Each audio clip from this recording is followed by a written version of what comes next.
After being announced over a year ago, Little Nightmares 3 is finally on track to release in 2025, and we got a chance to try it out for 1 hour on PS5 and PC at an exclusive media preview event by Bandai Namco.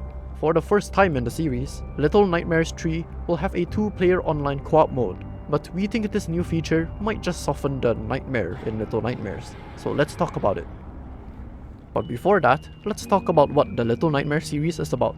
It is a puzzle platformer that's very clearly a horror game, leaning towards the more psychological and atmospheric horror, and it takes place in a 2.5D world. Your character lacks any useful combat abilities, so stealth, or as the devs call it, hide and seek, is the name of the game here, by utilizing the environment as hiding spots or tools.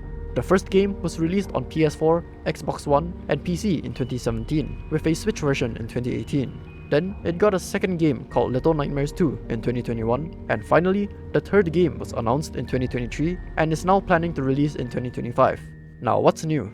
Well, as briefly mentioned earlier, Little Nightmares 3 will be the first to have a 2-player online co-op.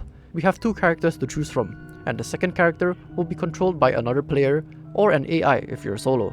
We spent 30 minutes on both co-op and solo mode, so we got to try out both experiences.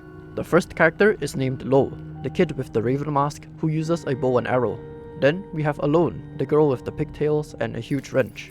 Together, Lo and Alone are trapped in a bunch of disturbing places, and they have to work together to survive this dangerous world and escape from the horrifying enemies. The second character thing has been done before in Little Nightmares 2 with Mono and Six as the AI, although not the online co-op. So now, Little Nightmares 3 has implemented both the AI-controlled character and the online co-op features very well, as you'll see in the puzzles. Puzzle solving is a staple of the Little Nightmares series. In this game, both characters have tools that complement each other in order to solve the various puzzles you'll come across.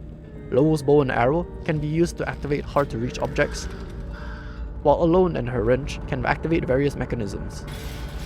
They will also find tools that are specific to that area, which are a necessity to use for those puzzles, like for example an umbrella to ride the wind.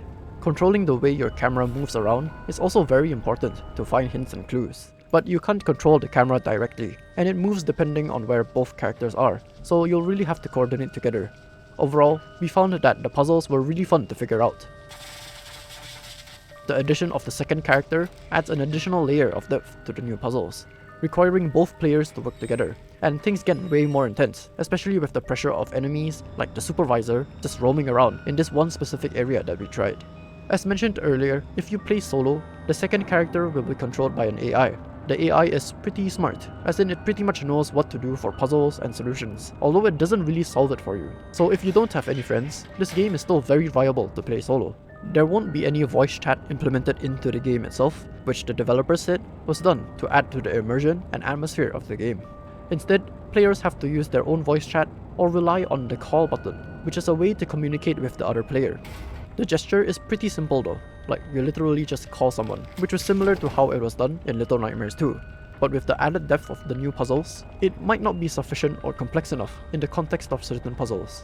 If you do have friends, congratulations, you can experience all the puzzle solving and scary moments together. That is if it's actually scary.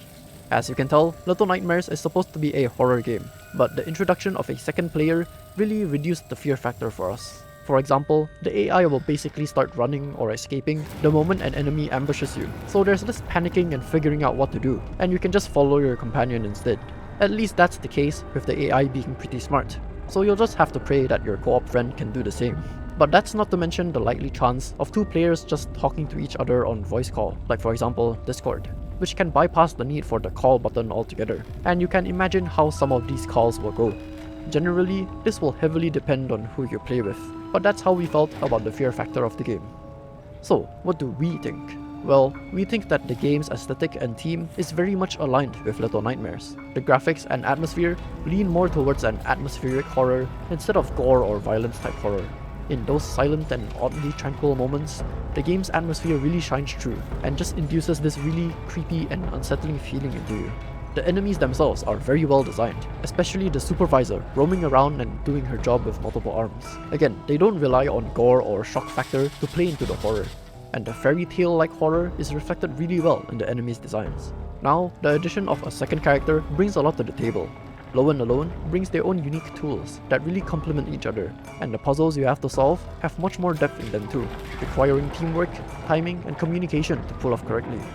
The second character also brings up a lot of opportunities for storytelling. A bit of speculation here, but I hope they both survive, because they're quite adorable. At the same time, this additional character does reduce the fear factor a little. It's like having your hand held by someone familiar, but that could play into the game's theme, since Low and Alone seem to know each other. And speaking of which, yes, there is a button to hold hands. Maybe there's a section where you're split up, and that safe space is suddenly taken away from you. That would be pretty cool, and evil at the same time. But unfortunately, that might be the reason why local co-op will not be implemented, as it can be a challenge to show both perspectives on the same screen simultaneously, especially while trying to retain the horror and immersion. It will have friend pass though, meaning only one player needs to own the game to play together, which we think is a very nice addition. Keep in mind though, there's only cross-generation and not cross-platform, so same console families can play with older generations, but not across different console families or different platforms.